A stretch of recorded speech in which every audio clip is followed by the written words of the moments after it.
Kasus flu Singapura atau Hand, Foot, and Mouth Disease kembali merebak di Indonesia. Sepanjang Januari hingga Maret 2024, sudah ada lebih dari 5.000 kasus dan paling banyak dialami anak di bawah umur 5 tahun.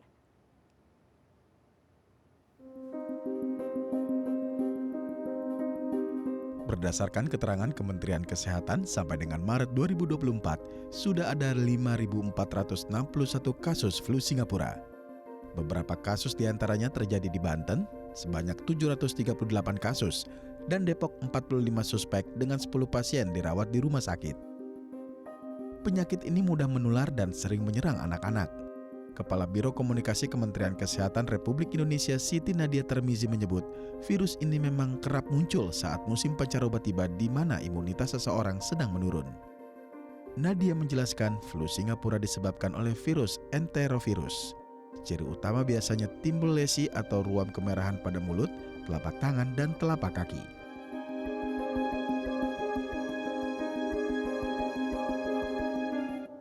Untuk membahasnya lebih lanjut, kami telah terhubung langsung dengan Siti Nadia Tarmizi, Kepala Biro Komunikasi dan Pelayanan Publik Kemenkes RI. Mari kita sapa langsung. Halo, Assalamualaikum. Selamat siang, Ibu Nadia. Apa kabar? Baik, salam sehat Mbak Lintang. Baik, kami juga sehat. Ibu, terkait dengan kasus flu Singapura yang marak terjadi di Indonesia, sudah mencapai 6.000 kasus. Bagaimana Bu, ini bisa penyebarannya begitu signifikan dan lonjakannya begitu mengkhawatirkan, Bu Nadia? Iya, jadi sebenarnya penyakit ini bukan suatu penyakit baru di Indonesia ya Mbak Lintang ya. Ini adalah suatu penyakit yang tahun-tahun sebelumnya kita juga sudah kenal dengan penyakit HFMD atau Hand, Foot, Mouth Disease. Dia ini bukan suatu penyakit flu ya, seperti yang kita kenal ada flu burung, flu babi, ataupun COVID-19. Tapi dia adalah suatu penyakit yang kemudian ini kita ketahui menyerang ada gejala kemerahan di kaki, di tangan, ataupun juga ada keluhan seperti sariawan atau melepuh di rongga mulut kita. Ini berbeda sekali virusnya dengan virus influenza, sehingga memang kalau kita ketahui bahwa penyakit ini memang sepertinya gejalanya itu cukup menakutkan karena ada kemerahan, melepuh ya di ujung kaki, tangan ataupun di mulut. Tapi sebenarnya sebagian besar ini akan sembuh dengan sendiri juga. Dan kita tahu bahwa belum ada pengobatannya spesifik, tetapi pada kondisi-kondisi tertentu, mengapa kemudian kita tetap waspada untuk membawa anak-anak kita untuk ke fasilitas pelayanan kesehatan, karena bisa juga menimbulkan kematian. Karena kalau dalam kondisi adanya sariawan melepuh di dalam rongga mulut, itu anak-anak cenderung tidak mau makan dan minum, dan kalau kekurangan cairan atau dehidrasi pasti ini juga akan mengganggu sirkulasi cairan yang ada di tubuh anak-anak, dan ini yang bisa menimbulkan keadaan yang bisa menjadi lebih berat. Jadi sebenarnya penyakit ini adalah penyakit yang sudah lama kita ketahui, dan memang selalu pada saat musim-musim pancaroba, sama seperti di negara Eropa atau di Amerika, di musim panas dan di musim gugur, itu biasanya muncul penyakit HFMD ini.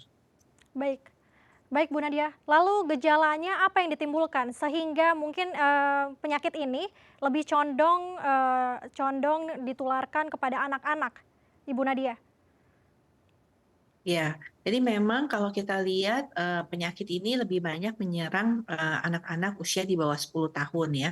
Paling banyak itu di atas usia 5 tahun. Nah, ini mungkin ada kaitannya dengan sistem imunitas pada anak-anak yang belum berkembang sempurna seperti dewasa. Tapi bukan berarti dewasa tidak mungkin terkena flu Singapura. Dewasa juga bisa terkena flu Singapura, tapi umumnya dia tidak bergejala. Apa yang kemudian tadi Mbak Tita sampaikan ya, mengapa kasusnya cukup meningkat, ini dikarenakan kita tahu bahwa penyakit ini sebenarnya walaupun dikategorikan sebagai suatu penyakit ringan, tapi penularannya bisa sangat cepat karena penularannya ini adalah melalui kontak langsung.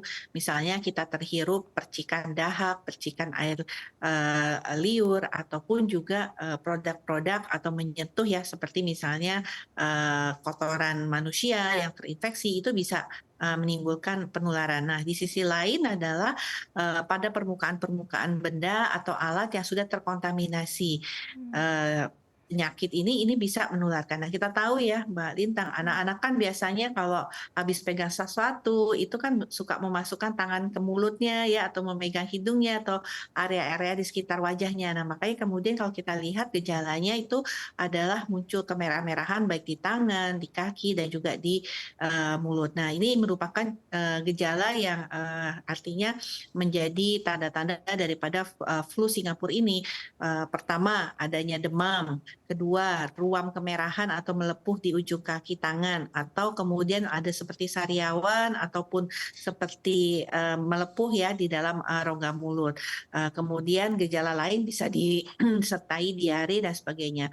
Tapi tiga gejala ini merupakan gejala khas daripada flu Singapura. Baik Ibu, dengan berbagai macam gejala yang ditimbulkan oleh khususnya pada kelompok rentan. Lalu bagaimana Bu, kondisi yang dirasakan oleh para mungkin pasien yang, mengidap flu Singapura ini? Apakah mereka juga, ada masa inkubasinya sendiri dengan untuk menghilangkan si, flu Singapura ini Bu? Ya, jadi sebelum munculnya gejala demam ataupun kemudian tadi kemerahan ya di sekitar mulut atau adanya sariawan, luka lepuh di mulut atau tenggorokan, kemudian kalau anak-anak jelas ya seperti rewel, kemudian ada tadi ruam-ruam pada tangan, kaki dan juga di mulut, maka tentunya ini yang menjadi gejala-gejala daripada flu Singapura Mmm. tadi. Nah, apakah ini kemudian yang harus kita waspadai ya, karena penularannya yang sangat cepat, itulah yang harus menjadi perhatian kita. Masa inkubasinya sebelum muncul gejala-gejala tadi itu adalah 3 sampai 6 hari. Nah, mengapa kemudian ini menjadi kewaspadaan? Karena pada masa inkubasi pun sebenarnya orang yang sudah terinfeksi daripada flu Singapura itu sudah bisa menularkan kepada orang lain. Nah, selain itu, selain masa muncul gejala-gejala tadi, itu juga bisa menularkan orang lain, tetapi pada orang dewasa, karena orang dewasa cenderung tidak bergejala, maka setelah sembuh ataupun tidak ada keluhan-keluhan seperti nafsu makan turun, mudah lelah, itu pun virus flu Singapura ini masih bisa menularkan kepada orang lain. Jadi cukup panjang proses penularannya, mulai dari masa inkubasi yaitu 3 sampai 6 hari. Jadi kita akan sudah tertular sebelum muncul gejala klinis kita 3-6 hari sebelumnya. Dan biasanya durasi sakitnya itu 7 sampai 10 hari. Baik Ibu Nadia. Lalu Bu Nadia, sejauh ini penyebarannya di wilayah mana saja Bu? Dan apakah ada upaya dari pemerintah untuk menekan kasus flu Singapura ini Bu? Ya, pertama kalau kita lihat, karena ini bukan suatu penyakit baru di Indonesia ya, dan umumnya memang sudah dilaporkan oleh provinsi-provinsi di tahun-tahun sebelum ini, maka sampai saat ini kalau kita lihat hampir di 38 provinsi itu sudah melaporkan adanya kasus flu Singapura ini. Tapi memang peningkatan yang cukup signifikan itu ada di Provinsi Jawa Barat, Banten, Yogyakarta, dan Jawa Tengah. Ini karena mungkin sistem pencatatan pelaporannya yang menjadi lebih baik ya, sehingga memang bisa mendeteksi lebih banyak. Baik, di wilayah Jawa Barat juga ya Bu ya, banyak sekali kasus dari flu Singapura ini. Lalu bagaimana Bu, mungkin, upaya pemerintah yang sudah dijalankan dengan adanya, kasus flu Singapura ini yang, merebak tinggi peningkatannya Bu? Ya, jadi kita perlu mengingatkan kepada masyarakat. Oleh karena itu, mengapa kemudian kita sampaikan adanya peningkatan kasus flu Singapura ini dari data-data yang kita lakukan monitoring ya terkait penyakit-penyakit yang berpotensi untuk terjadinya peningkatan kasus ataupun KLB. Jadi dengan total kurang lebih 6.200 kasus HFMD dan tentunya kita harus bisa mencegah penularan lebih lanjut ya Mbak Lintang ya kasus HFMD ini, makanya kemudian kita mengedukasi masyarakat karena cara mencegahnya itu sangat mudah, artinya tetap menjaga perilaku hidup bersih dan perilaku kesehatan individu, menerapkan kesehatan individu itu menjadi suatu hal yang sangat penting. Nah, upaya pencegahannya itu sangat mudah dan kita sudah pernah mempraktekannya pada saat zaman COVID, yaitu dengan menjaga kebersihan tangan melalui mencuci tangan dengan air sabun, air mengalir, ataupun menggunakan desinfektan. Yang lain, upaya pencegahan yang dilakukan bisa menghindari kontak ya, karena kontak dengan orang yang sakit flu burung pasti akan bisa tertular. Pada saat kita batuk, pilek itu ditutupi ya dengan lengan tangan atas supaya tidak menularkan lebih lanjut kepada orang lain. Nah, tapi kalau kemudian kita ini adalah kelompok lansia, kelompok rentan ya, sebaiknya kalau kita melakukan perjalanan tetap menggunakan masker. Apalagi kalau kita mendengar bahwa ada beberapa penyakit ya yang terjadi peningkatan secara signifikan di masa musim pancaroba ini.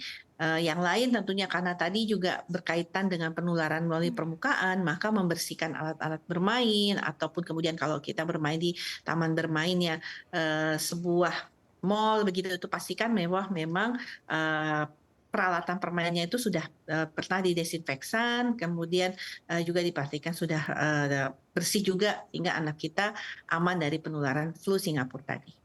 Baik Bu Nadia, kita harapkan dengan adanya flu Singapura ini juga dapat melandai dan tidak mewabah lagi ya Bu ya.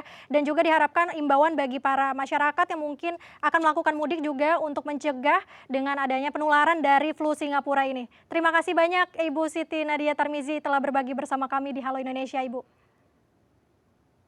Sama-sama Mbak Lintang, salam sehat. Salam sehat, terima kasih banyak Bu Nadia.